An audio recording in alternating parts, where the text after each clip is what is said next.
This interview is for information only and should not be considered as investment advice or a recommendation to buy shares in the company featured. Welcome to this Stock Box interview.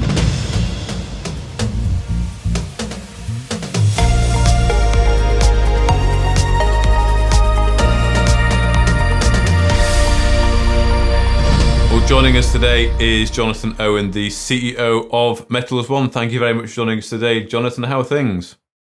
Hi, Mark. Good to be with you again. Very good. Very good.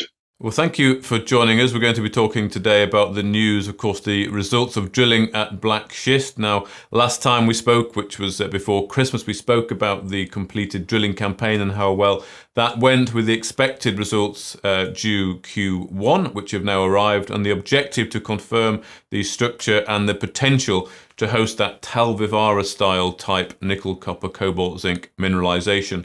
So from reading the news this morning, it seems like you have indeed done that. You've met that objective, is that right? We certainly have. All drill holes intercepted the black schists, and we confirmed they were, through the assays, that they are mineralized black schists. So these are the Tal Vivara type ores that, resources that could potentially, provide economic sources of the battery metals that we're looking for. Okay. We also confirmed the continuity, the geological continuity of this mineralization. This is from the original R1 inferred resource that we have a few hundred meters away. This is 28.1 million tons. And we confirmed the R1 hook is, in fact, a structural extension to that. And just to add to that, we can see through the data that this continues to the east beyond our current permits, which is quite exciting. So, as you probably read, we have now reserved that ground to the east. So we have secured that for further exploration. Yes, I did indeed notice that. You say you've logged reservation to secure this area here. So this really just extends your footprint and the project in the area, anticipating that the mineralization continues down that to the east, as you say. Yeah, that's correct. And one of the big learnings here, or the insights that we've gleaned, is that there's a great deal of continuity in the grade and the chemistry, the geochemical signature of this ore body. So, okay, looking at the geophysical data to the east, we have no doubt that it does continue, significantly continue. Okay, and if we were to take just a quick look at those grades then there, and in the RNS you've got sort of four stated there in the main top part of the RNS there. What are these grades looking like in terms of, I know you're comparing it a lot to that Tal Vivara project, which is not so far away from where you are. That's probably a good comparison to make because that's more advanced. Is it looking very similar? So can the team perhaps expecting similar economics from the Tal Vivara? Correct. I mean, just to come back to Tal Vivara. Tal Vivara is Europe's largest nickel producer, has been producing for some years now, and is also one of the lowest cost, and in terms of economics and also the carbon footprint, by the way, significantly lower than for example, Indonesian nickel. So that's really what we're comparing ourselves against. And the knowledge that they're extracting basically the same minerals, and economically making that work, de-risks our project significantly in our mind.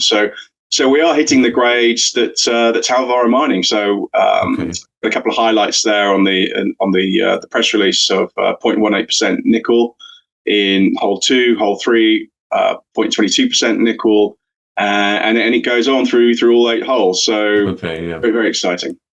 Okay, well that's good. I mean, I don't know how much you know about Tal Vivara, but if it's a good comparison, do you know what their sort of valuation is? What resource they have in the ground? Yes, they have about 1 billion tons of this black schist, mineralized black schist. Okay. The market capital, I couldn't tell you. They're privately owned by the Finnish government and Trafigura. Okay. But their turnover, their revenue is up in the order of €1 billion a year. So it's a large operation. Okay, and I mean, I know it's very early. I know the company only IPO'd not so long ago. It's your first drill campaign, of course, which seems to have gone very well. It's maybe too early to be talking about repeating what they're doing, but is that the objective here? Is that the dream? No, it is. So we learned a great deal in this process, in the targeting, and then the program design, and then the execution. We are a new team working together.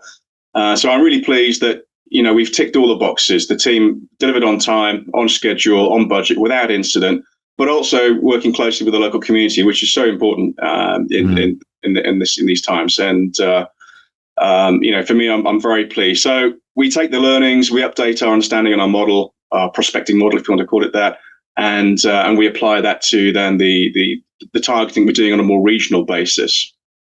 In terms of next steps on this particular asset, we'll wait now for next winter, for January, February.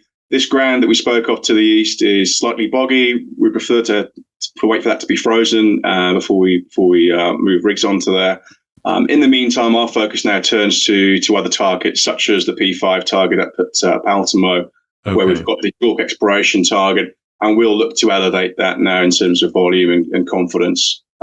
Plus, we have then a pipeline of other targets that we're pursuing in the area. Okay. So plenty of other bits of exploration you should be getting on with this year. It's we don't stop. It's a busy time. Yeah. Okay, perfect. Well, thank you very much for your time today, Jonathan Owen, the CEO of Metals One. Thank you, Mark.